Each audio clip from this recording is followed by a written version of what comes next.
With you feeling depressed, it's because you are trying to keep your real self pressed down. You don't want people to know that side of you.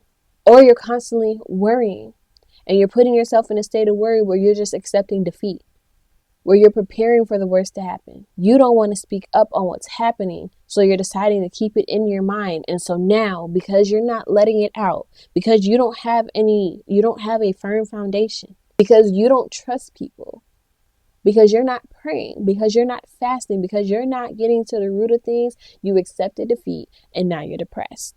But we're coming out of agreement with the spirit of depression. That don't live here anymore.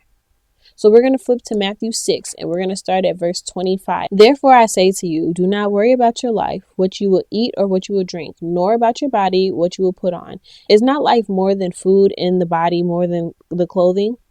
Look at the birds in the air, for they neither sow nor reap nor gather into barns, yet your heavenly Father feeds them. Are you not more valuable than they? The birds, they make their houses on a tree. They get their stuff to make their nests with branches. They're taken care of.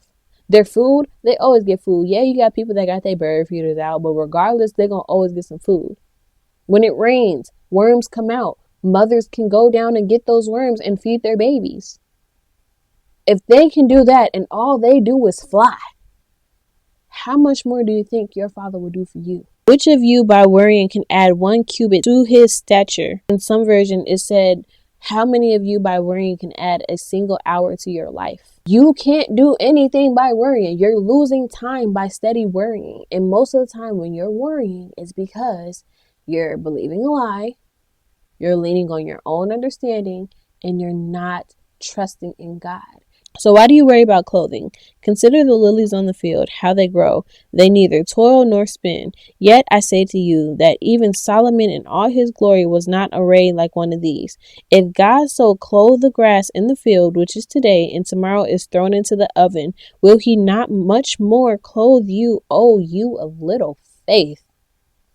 Oh, you a little faith. If he can do that for the grass, if he can do that for the lilies, how much more will he clothe you? If he can do these for the birds, if he can do this for flowers, if he can do this for the grass, trees, how much more can he do for you? Someone who was made in his image, someone that he calls son, someone that he calls daughter. How much more will he do for you?